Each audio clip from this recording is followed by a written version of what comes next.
A faint scream echoes across the rolling Georgian plains, swallowed by the dense fog rising from the plantation fields. The camera pans past the rusting iron gates of the Forsythe estate, revealing the flicker of candlelight in the windows. Inside, a man's shadow looms over a scene unspoken in history, a slave kneeling in silent obedience, performing a task his soul will never forget. The white master watches, his eyes empty yet burning with a perverse fascination. There are no records of this day, no journals, no court filings, only whispers passed between trembling lips of descendants. What happened behind these walls was forbidden, grotesque and erased by time, but tonight, we unearth the suppressed horrors the Forsythe family carried like a cancer through generations. In the sweltering heat of a Georgian summer, the plantation was alive with the routine cruelty of its order. Fields stretched endlessly, slaves bent beneath the weight of cotton, sweat dripping onto the red clay. But in the Forsythe mansion a quieter torment brewed. Margaret Forsythe, the master's wife, was restless, her beauty trapped in silk and suspicion. Behind the polished mahogany doors, arrangements of flesh and obedience were made, rituals in which domination and secrecy merged. The enslaved man Ezekiel was chosen not for lust but for his silence, his capacity to endure, his invisibility in the white gaze. The master's oversight transformed intimacy into spectacle, forcing Ezekiel into an impossible role, both instrument and witness of a dark covenant that would stain the family bloodline forever. The Forsythe house was designed to impress, with soaring ceilings and stained glass reflecting the sun into kaleidoscopic patterns. Yet in the hallways and cellars, shadows clung to the woodwork like ancient rot. Servants spoke of strange sounds at night. A woman's cry, a child's laughter distorted into moans, the scraping of metal chains dragged across stone. These were never recorded in letters or parish notes. The family prayed in their private chapel, candles flickering against the carved pews as though the smoke itself could hide their sins. Outside, the town whispered rumors of disappearances, of children born in secrecy, of servants who vanished into the woods. Everyone knew, yet no one spoke. Fear, more binding than iron, maintained silence. Ezekiel moved through the world carrying invisible chains. He bore the body of Margaret Forsythe day after day, night after night, under the gaze of her husband who catalogued every detail in obsessive silence.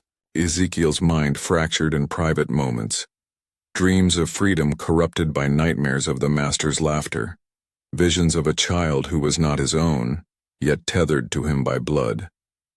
The plantation became a crucible, each brick, each tree, each call of the whip echoing with moral decay. He spoke to no one.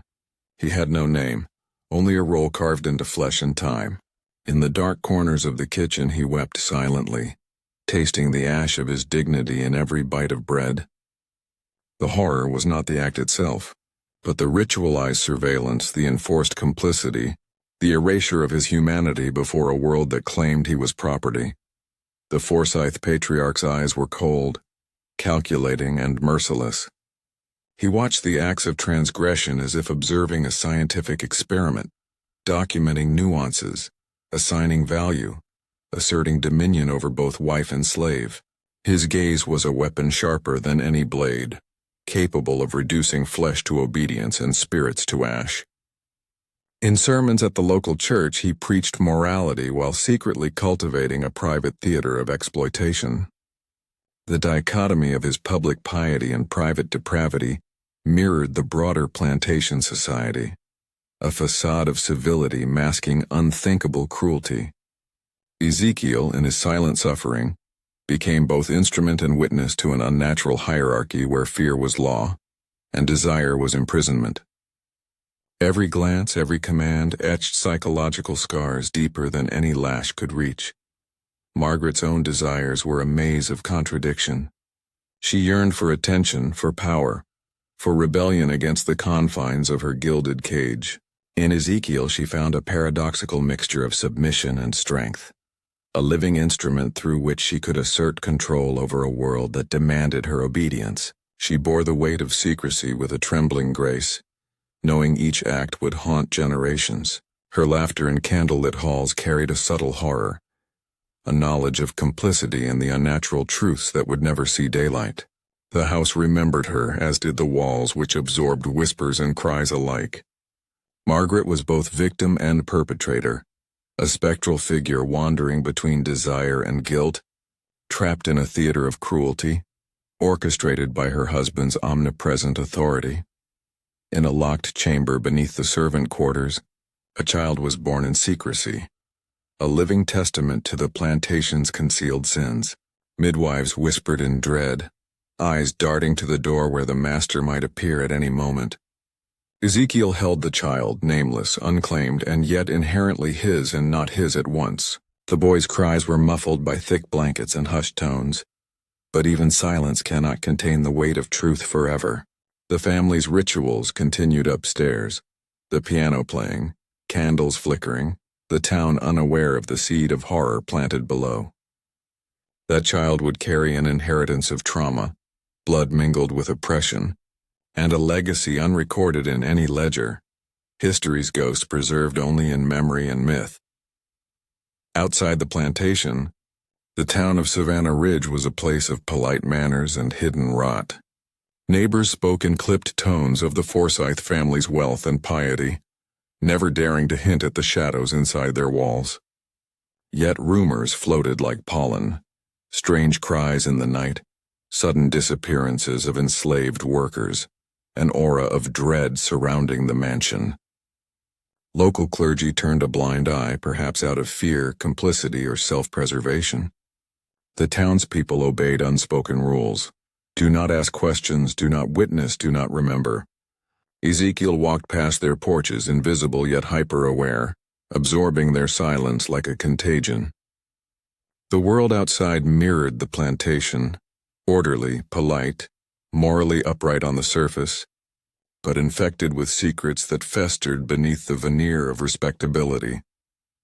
Across the river, a small seminary trained young men in doctrine and discipline, ostensibly preparing them for God's service. Yet the walls whispered of an unholy hierarchy, one where fear, coercion, and secret knowledge were more formative than scripture. Clerics who visited the Forsythe estate brought wordless approval of its order, reinforcing its hidden transgressions under the guise of divine sanction. Ezekiel understood this intuitively. The same power that bound him to flesh and surveillance bound every institution, churches, courts, schools, in a network of control. Corruption was the air everyone breathed. Margaret's actions, Ezekiel's obedience, the master's gaze, all were threads in an invisible loom, weaving a tapestry of shame no confession could unravel. Even beyond the plantation, the world conspired to preserve silence, legitimizing horror through doctrine and ritualized indifference. The Forsythe household maintained appearances with meticulous care. Dinner parties, sermons, and social calls masked the daily atrocities. Candles were trimmed, silver polished, and music played while Ezekiel moved like a ghost behind the scenes, forced to participate in a cycle of domination and secrecy. Each ritual was both punishment and preservation, a mechanism to contain the unbearable truth. The kitchen smelled of stew and smoke, masking the stench of fear that hung in corridors. Servants exchanged glances that carried warnings but never words. Ezekiel's mind became a landscape of constant vigilance, where every creak of floorboards could herald observation, judgment, or reprisal. The house itself became an accomplice, its walls drinking in cries, its floors remembering steps of despair. Horror had a rhythm here, methodical, quiet, unrelenting. Over time, Ezekiel's psyche began to splinter.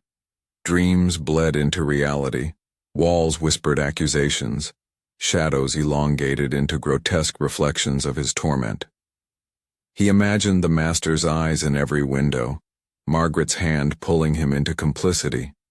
Sometimes he would wake to find his own reflection staring back at him with the eyes of another man, another life imposed by cruelty. Memory itself became suspect. Could he trust what he remembered, or was the house shaping his mind as surely? as it shaped his body. The horror was no longer only physical. It invaded thought, twisting identity into a shadow of obedience.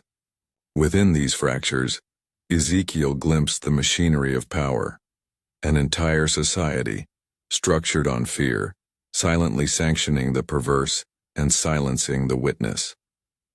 One autumn evening, a young child in the service quarters vanished without a trace. No one saw, no one heard except Ezekiel. The master pretended ignorance. Margaret's eyes darted with unspoken dread, and the household carried on with ritual precision. Outside, the town continued in polite ignorance. The disappearance was never recorded, never questioned, yet its absence reverberated through the house like a slow pulse of poison. Ezekiel understood that this child, like the unborn he had held, was part of the cycle: fear, secrecy, and moral erasure. The house seemed to breathe differently that night, its floors and walls pulsating with memory of those it had swallowed whole. Horror was no longer abstract, it was deliberate, institutional, and omnipresent. In the small chapel, whispered confessions betrayed nothing. Clerics recorded sins, but only the minor, socially acceptable ones: petty theft, minor deceit. The real transgressions, the intimate horrors of flesh, power, and obedience, were invisible to God, or so the priests insisted. Margaret attended these rituals with trembling hands, masking guilt with prayer. Ezekiel knelt with his head bowed, absorbing sermons of morality that had no bearing on his life, his suffering, or the crimes unfolding daily. The chapel became a theater of denial. Light streaming through stained glass, illuminating sin no one acknowledged, sanctifying the silence. The architecture itself seemed complicit, elevating performance over truth, devotion over humanity, obedience over justice. Every beam, panel, and floorboard of the Forsythe mansion carried the memory of acts unspoken. Ezekiel, in secret moments, traced his fingers over scratches left by servants long dead, imagining their stories. The house seemed alive, conscious, a participant in cruelty. Doors groaned under pressure, floors creaked with knowledge, and the air was thick with secrets, impossible to escape. Margaret's whispered instructions, the master's commands, the child's suppressed cries, they all merged into a suffocating symphony of shame. Time itself felt elastic, stretched by concealment, each day repeating the horrors of the last, until history itself became a tool of oppression, bending truth and memory to the will of power. Ezekiel began to test boundaries in imperceptible ways. A mislaid dish, a delayed response, a glance that lingered too long. These minor acts of resistance were dangerous, yet they were the only acknowledgement of his humanity. The master noticed, but curiosity replaced immediate wrath, an unspoken game of observation, power, and control. Margaret watched too, conflicted, fascinated, afraid. In these subtle revolts, Ezekiel discovered a small space of autonomy, a psychological foothold, yet the cost was always lurking. Resistance in a house built on fear was itself a form of terror. One misstep could erase him entirely. Every rebellion, no matter how minor, became a meditation on survival within tyranny. Beneath a centuries-old oak on the plantation's edge, a shallow grave held the remains of a servant who had disappeared long before. Ezekiel stumbled upon it, accidentally unearthed by wind or erosion, revealing a human story erased. Bones bore traces of restraint, remnants of clothing whispered of stolen life and silenced cries. The master never acknowledged it. Margaret looked away. Ezekiel understood the system of erasure. The dead, the disappeared, the unrecorded. They were all evidence of a society built to hide itself. Horror was encoded in the land, in the soil, as if the plantation itself were an accomplice, burying secrets with methodical cruelty. teaching the living to fear memory itself. Generations later, descendants of the Forsythe family would inherit not only wealth, but a psychic residue of these events. Margaret's illegitimate child, Ezekiel's silent lineage, and the vanished servant's bloodlines carried a trauma invisible but potent. Townsfolk occasionally glimpsed shadows of the past, dreams of cries, inexplicable fear, sudden disappearances, but always dismissed them. Trauma became ghostly inheritance, shaping behaviors, desires, and fears. The plantation's original horror echoed through time, proving that acts of concealment and domination do not vanish. They persist, buried in memory, in blood, in the landscape itself. By the 20th century, the Forsythe mansion was abandoned, roof sagging, windows shattered. Yet the house remembered. Walls retained whispers, floors retained the rhythm of suffering, and corridors held the echo of impossible acts. Explorers reported strange cold spots, unexplained noises, and the feeling of being watched. Historians dismissed it as myth, but the truth of what had occurred lingered, tangible yet invisible, a testament to the endurance of concealed evil. Ezekiel's role, Margaret's complicity, the master's domination, all were preserved in psychic and architectural memory, refusing erasure. In modern archives, a letter surfaced, one line scrawled in haste by a Forsythe descendant. Some sins are too deep for confession. Some acts belong only to shadows. Researchers speculated endlessly, piecing together fragments of oral history, folklore, and plantation records. The horror is reconstructed from absence, from gaps in knowledge, from the uncanny resonance of what was deliberately silenced. The story is one of systemic corruption, complicity, and the long shadow of power, forcing us to confront the uncomfortable. Truth. Cruelty thrives not only in action but in the deliberate act of concealment. The Forsythe estate, now crumbling, stands as a monument to hidden horrors. The descendants of Ezekiel walk in a world shaped by trauma they do not fully understand. Margaret's lineage carries shadows of complicity. The town of Savannah Ridge whispers still, cautious of the plantation's echo. Silence preserved the acts of atrocity for centuries. Fear and obedience enforced it. And yet horror persists, not only in history books but in the psychological architecture of society. The story reminds us that the darkest sins are not those recorded in ink, but those etched into the human mind, inherited, suppressed, and waiting to be uncovered by those brave enough to look beyond the polished facades of civility.